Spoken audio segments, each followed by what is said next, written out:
Hello दोस्तों, नमस्कार। मैं सोनू कुमार फिर से नए ब्लॉग और मुंगेर न्यूज़ रिपोर्टिंग आप सभी का स्वागत करता हूं। और आज हम जिस जगह पे मौजूद हैं ये हमारा बांध क्षेत्र आता है जो कि मुंगेर जिला में पड़ता है। यहाँ स्मशान घाट से फेमस है और यहाँ पे काफ़ी लोग यहाँ पे अपने सब को अपने जो भी पूर्वज थे उनको भी यहाँ पे जलाते आए हैं। और आगे जो लोग आते हैं वो इस जगह पे मान्यता है कि जो लोग यहाँ पे घाट पे आते हैं उत्तरवाहिनी गंगा में जो है वो लाश को सबको दाह संस्कार किया जाता है, ताकि उनको सबको जो मरने के बाद माना जाता है। हिंदू धर्म में क्या है कि पुनर्जन्म होता है। तो इस विषय को लेकर के पूरे भारत में जो है दो ही स्थान है, जैसे क्या है कि काशी है और एक मुंगेर है जहाँ उत्तरवाहिनी गंगा बहती है। आज हम उस जगह पे मौजूद है। आज हम विशेष रूप से आपको घाट के बारे में नहीं दिखाएंगे क्योंकि घाट पे हमको जाना पड़ेगा। तो कोई दिन हम आपको दूसरे ब्लॉग में होगा तो हम घाट पे आपको लेके जाएंगे, बाकायदा वहाँ दिखाएंगे भी कैसे क्या चीज़ होता है।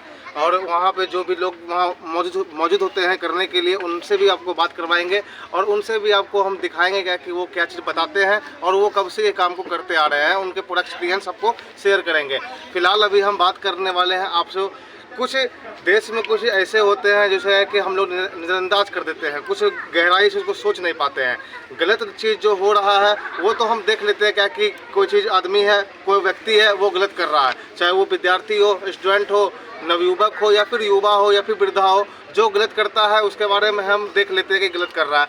लेकिन जब हम ही हमारे ऊपर जिसको हम अपने देश को चलाने के लिए रखे हुए हैं, इन सारी चीज़ों को रोकने के लिए रखे हुए हैं, जिस व्यक्ति को नियुक्त किया गया है एक एक पद पे, वो सारे क्या कर रहे हैं, वो अपने कानूनी तरीके से जो है लोग में गलत चीज़ फैला रहे हैं और उनके साथ गलत करते हैं। कैसे करते हैं? अभी मान लीजिए क्या कि जैसे क्या कि कोई व्यक्ति अगर चोरी करता है तो आप कहते हैं कि ऑटोमेटिकली ये चोर है, तो वो चोर है, उस पर कब कार्रवाई करते हैं। लेकिन अगर कोई चीज़ कानून बन जाता है क्या कि नहीं ये चीज़ तुम करोगे तो गलत है, वही सरकार करेगी तो सही है, तो उस समय आप वो गलत नहीं होता है क्योंकि कानून बना के वो किया जा रहा है।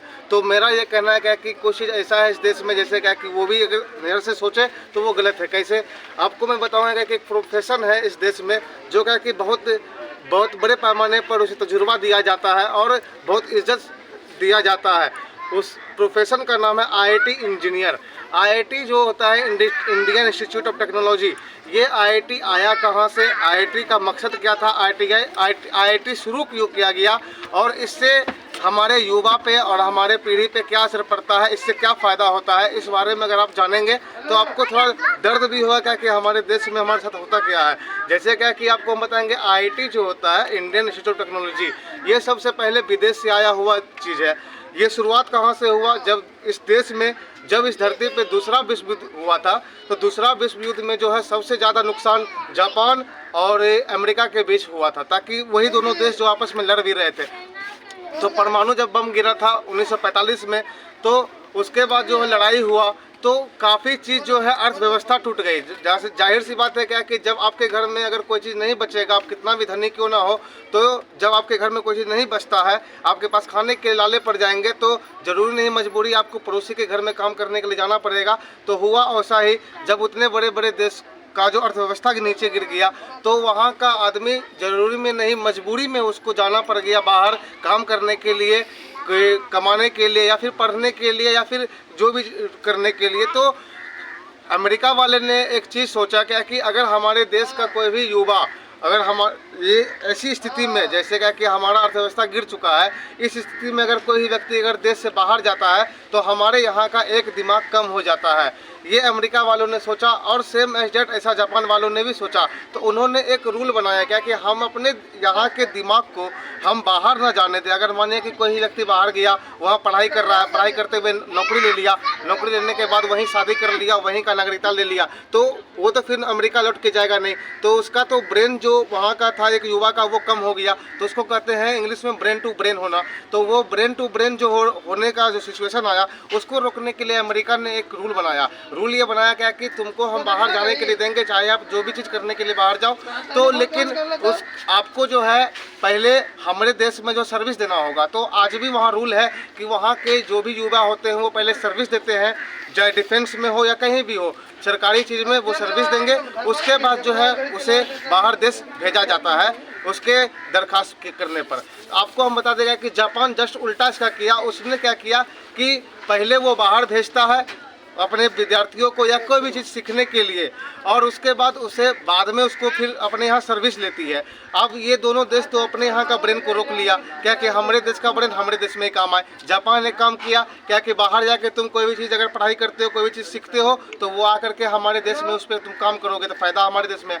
अब आपको हम बताते हैं, अमेरिका वहाँ तक नहीं रुका। अमेरिका ने क्या किया कि ठीक है हमारे यहाँ का तो ब्रेन रुक गया, हम अपने ब्रेन को कंट्रोल कर लिए, लेकिन बाहर का जो बाहर देश में जो है, जैसे क्या कि अमेरिका का है, या फिर बाहर नॉर्थ अमेरिका का है, साउथ अमेरिका का है, या फिर कम्बोडिया का है, श्रीलंका का है, वेस्ट इंडीज़ का है, या फिर चाहे भारत का हो या चाइना का हो, तो इन सारे अलग अलग देशों में जो बढ़िया बढ़िया दिमाग वाला है, उन सारे दिमाग को अपने देश में कैसे खींचा जाए। तो अमेरिका ने एक रूल बनाया, उसी संस्था का नाम है IIT, Indian institute of technology. ये इंडियन इंस्टीट्यूट ऑफ टेक्नोलॉजी जब बनाया गया तो ये भारत में स्थापित किया गया। और भारत में स्थापित करने का इसका मकसद क्या था? सबसे पहली चीज़ क्या कि यहाँ के आदमी का जो उसमें से जो टैलेंटेड ब्रेन है, जो कि वैज्ञानिक बन सकता है, हमारे देश में बहुत चीज़ खोज कर सकता है, उन सारे को यहाँ से खींच के बाहर ले जाना, अपने देश में फ़ायदा लेना। दूसरी चीज़ उसने क्या किया, वो इसलिए क्या कि फ़ायदा तो वो ले रहा है, जब उन्होंने ये चीज़ बनाया तो बनाया हमारे देश में ही क्यों, ये तो अपने देश में भी कर सकते थे, लेकिन ऐसा इसलिए नहीं किया क्योंकि जितना खर्चा उनको वहाँ पे लगेगा, उनसे 6 गुना कम खर्च में हमारे भारत देश में कोई भी इंजीनियर, IIT इंजीनियर तैयार हो जाता है। ठीक है, तो अगर मानिए क्या कि 6 गुना कम पैसा में हमारे यहाँ तैयार हो जा रहा है, तो वो यहाँ पे ज़्यादा विशेष ध्यान देगा, क्योंकि वहाँ का पैसा भी उसको बच गया। दूसरी चीज़, पैसा बचा और यहाँ से उसको अपना बिना कोई मशक्क़त किए हुए यहाँ पे कानून बना करके संस्था के नाम का ले करके IIT चला करके उसको बढ़िया यहाँ से ब्रेन भी मिल गया। दूसरी चीज़ है क्या कि जब कोई भी स्टूडेंट पढ़ाई करता है तो IIT इंजीनियर से बेशक कोई कहने वाला बात नहीं है, क्या कि वो ब्रेन से बहुत तेज होता है, लेकिन उसको ब्रेन वॉश कैसे किया जाता है ये भी आप ध्यान दें।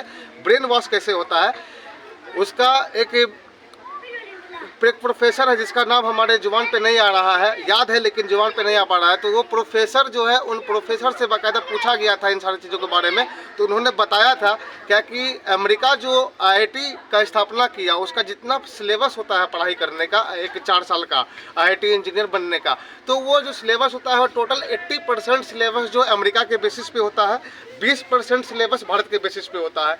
अब मानिएगा कि कोई भी बच्चा अगर भारत में तैयार भी होता है, अगर वो भारतवासी भी है, अगर वो विदेश नहीं जाना चाहता है, तो वो यहाँ रहेगा भी, तो मात्र 20% ही हमारे देश के व्यक्ति को काम आएगा, और अब 80% जो है वो विदेशों को काम के लिए है। तो जिस समय वो 4 साल के लिए पढ़ाई करता है, उसी समय उसका जो है माइंड वॉश कर दिया जाता है, क्या कि तुम 20% को छोड़ दो, 80% का तैयारी कर लो, इस 80% में तुमको 60% भी अगर आ जाता है तो तुम अमेरिका के लिए तैयार है, वहाँ तुम जाओगे, तुमको 1.5 लाख रुपया, 2.5 लाख रुपया ऐसे तुमको पैकेज मिलेगा। कभी 2.5 लाख 1.5 लाख वहाँ डॉलर देखा नहीं, वहाँ जाएगा, वहाँ काम करेगा। उसी के गार्जियन जो है गर्व से कहते हैं कि हमारा बेटा IIT इंजीनियर है और विदेश में इतना रुपया कमा रहा है। आपको हम बता देते हैं, आप चाहे भारत में, आपको हम बताते हैं, भारत में चाहे भूमियार हो, चाहे वो ब्राह्मण हो, चाहे भारत में कोई बड़ा कास्ट का है ना हो, जब आप विदेश जाइएगा, गारंटी लिख देते हैं आपको D ग्रेड के तरह वहाँ ट्रीट किया जाता है, आपके साथ सलूक किया जाता है। कोई भी अंग्रेज जो है किसी से कोई रखता ही नहीं है, कोई भी भाईचारा। आपको हम बता देते हैं, ये बेरुपया से थोड़ा बचिएगा, ठीक है, ऐसा कुछ होता नहीं है। अपना काम आइए, अपने देश के काम आइए, अपना जवानी देश में खर्च करिए, ताकि देश आपको कभी भूले ना, देश आपको नाम ले। आपको हम बता देते हैं, कोई भी देश अगर आगे बढ़ा, स्वदेशी के दम पे आगे बढ़ा है, और वो सारा अपना चीज़ पढ़ता है। आप बेकार में खिलजी तिलजी के बारे में पढ़ते हैं, और वो सब आया, अकबर तकबर आया, वो सब के बारे में पढ़ते हैं। आपके बारे में कोई विदेश में नहीं पढ़ता है कि महाराणा प्रताप कौन था, महात्मा गांधी कौन था, कोई नहीं पढ़ता है, वो अपने देश में पढ़ता है।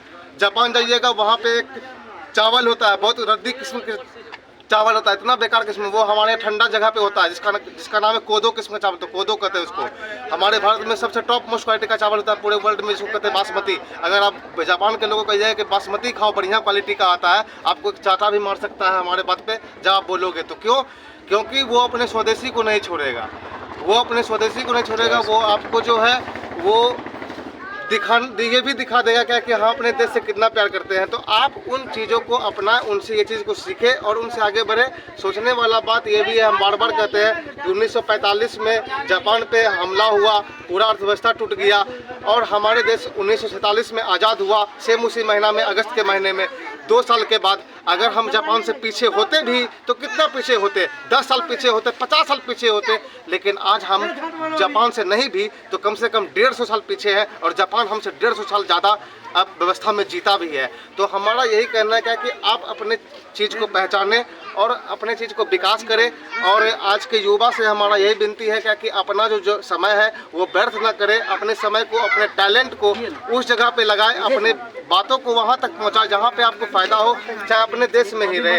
अब बस इतना कहने के लिए हमारे चैनल को सब्सक्राइब करें, आगे हमारे वीडियो में बने रहने के लिए चैनल को सब्सक्राइब करें, लाइक करें। जो वीडियो का कोई पार्ट अगर अच्छा लगा हो तो आप कमेंट करके हमको बताएं कौन सा पार्ट अच्छा लगा, कौन सा खराब लगा, ताकि आपके कहने बताए रास्ते पे हम उसको ठीक कर सकते हैं। बाद बाकी सो थैंक्स, धन्यवाद।